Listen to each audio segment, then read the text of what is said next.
and welcome to my channel. For today's video, it's going to be a movie review of Ready Player One. And without further ado, let's break down the movie in 3, 2, 1, go. Let's start the movie.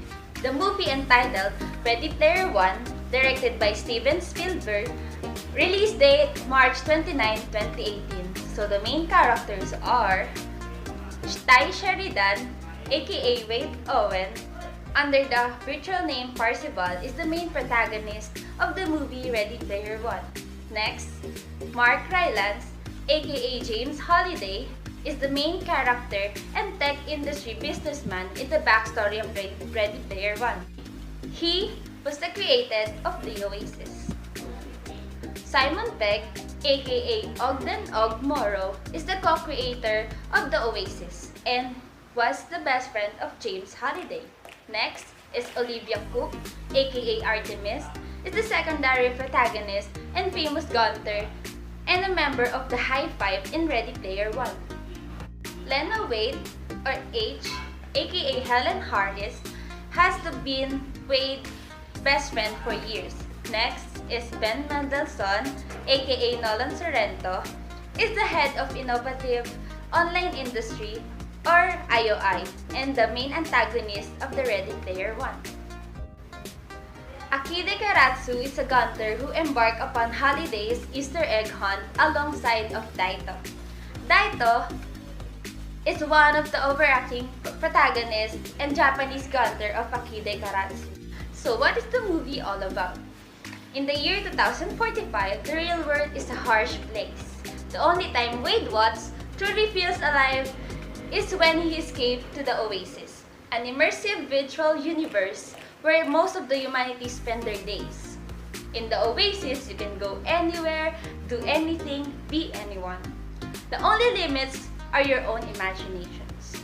The Oasis was created by the brilliant and eccentric James Holliday, who left his immense fortune and total control of the Oasis to the winner of a 3-part contest he designed to find a worth heir.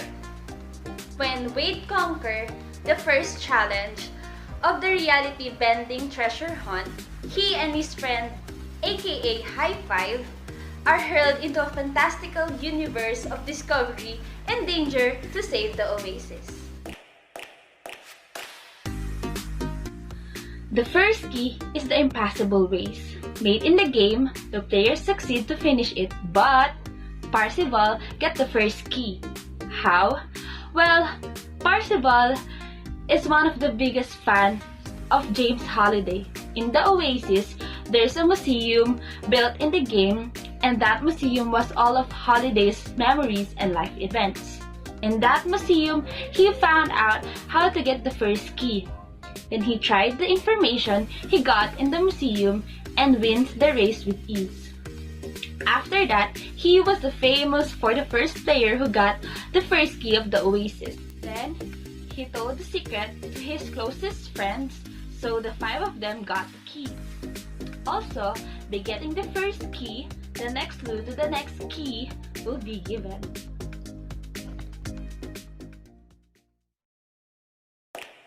Second key was tricky.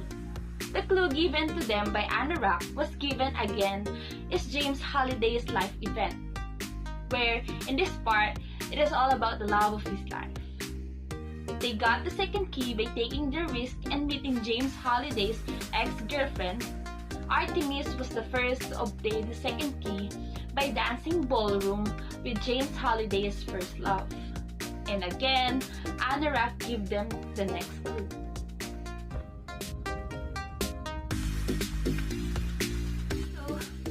So, the third key was found out by the IOI, and it displayed the game James Holliday played.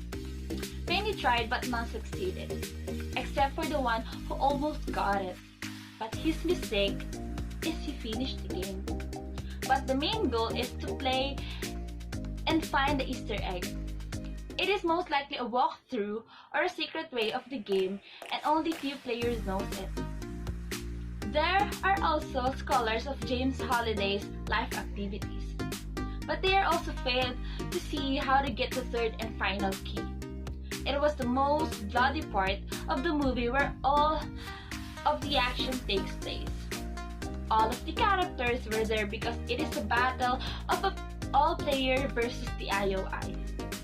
The twist is Nolan Sorrento killed all the player by using an item which causes of all the player to die.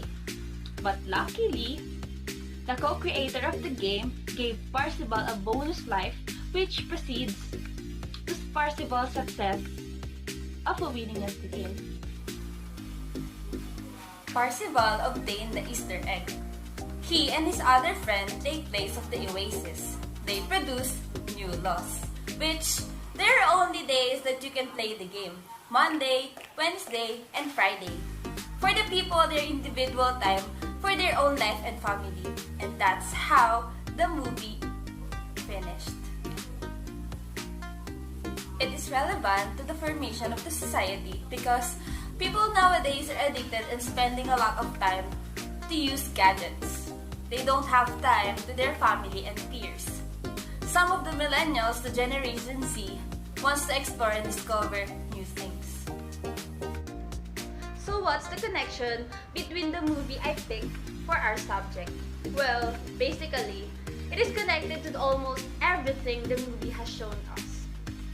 From the very beginning unto the last and final part. It can also be possible, or there is a huge chance that the movie can be done in our real life.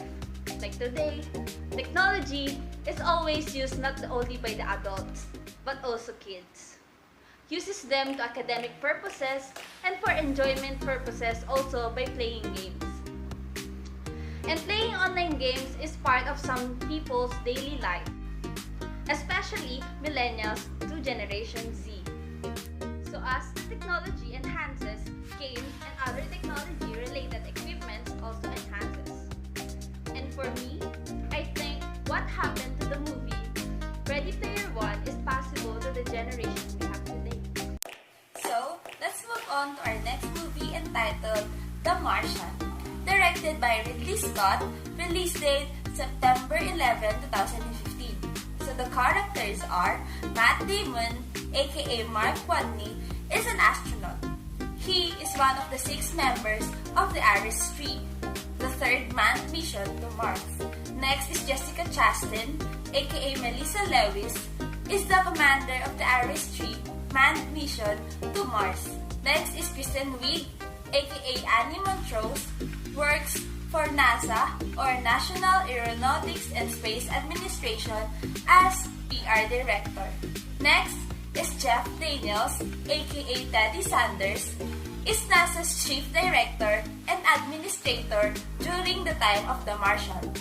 Next is Michael Peña, aka Rick Martinez, is the MDV and the MAV specialist and the pilot of the Ares 3. Next is Kate Mara, aka Beth Johansen, is an astronaut on Ares 3. Next is Sean Bean, aka Mitch Henderson, works for NASA as Hermes Flight Director. Next is Sebastian Stan, aka Chris Beck, is an astronaut and surgeon. He is one of the 6 members of the Ares 3, a mission on Mars. Next is Axel Henny, aka Alex Bohel, is a German chemist and astronaut who works for the European Space Agency. He is part of the Ares 3. Next is Benedict Wong, aka Bruce Nang, is an Asian American man who is director of JPL or Jet Propulsion Laboratory in California. Next is Donald Glover, aka Rich Bernal. Next is Chiwetel Ejiofor, aka Vincent Kapoor, works at NASA as director of the Mars mission. So what's the story all about? When astronauts blast off from the planet Mars, they leave behind Mark Watney, presumed dead after a fierce storm. With only a mere amount of supplies, the stranded visitor must utilize his feet and spirit to find a way to survive on the hostile planet. Meanwhile, back on Earth, members of NASA and a team of international scientists worked tirelessly to bring him home, while his crewmates hatched their own plan to a daring rescue mission. The first and the tragic scene of how Watney was left on Mars is when they go there to check the planet's habitat. After a while, when they are heading to the spaceship to go home, a tragic moment happened. A raging storm blew the team away, and Watney was the most injured astronaut. He got by the antenna gone through his body. He also can't be found, for the storm causes zero visibility to the planet. Not knowing where Watney was, the captain decides with a heavy heart to leave Watney to Mars alone. Many days have passed by. Watney was luckily alive due to the incident. He was weak and injured. He go back to their base at Mars and heal himself alone. Days turns to weeks turns to months. Watney do all the things he can to survive. He always video shoots himself at their base to show how he's surviving onto Mars. There also was one scenario that he made a way to grow a crops to a planet with no oxygen because Watney is also a botanist astronaut. Watney knows he will not survive to Mars, even if he stay there for a long time. While he was there, he find many ways to have a connection to NASA. The team who was with Watney didn't know that he is alive.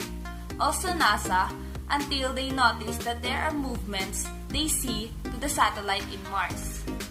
They noticed that equipments there is all moving through the place. Luckily, the past astronauts who have been there left an equipment to communicate with Earth, and Watney find it and successfully used the tool to have a communication.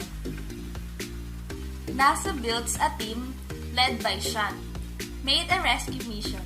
The rescue mission will take 1 year for the team to get back to Watney. First, the NASA didn't want to give them info that Watney is alive until they made a possible mission to rescue Watney and bring back to Earth. Then time passed by, the team and NASA succeeds to rescue Watney and bring him back to Earth. So what's the connection between the movie I picked for our subject? All of the equipments used in the movie is being used here and being used by the NASA to update and give us information on what is happening inside and out of our planet. Relevant to the formation of the society because this movie can be great eye-opener for us, for the people, to know how the system in NASA moves and operates.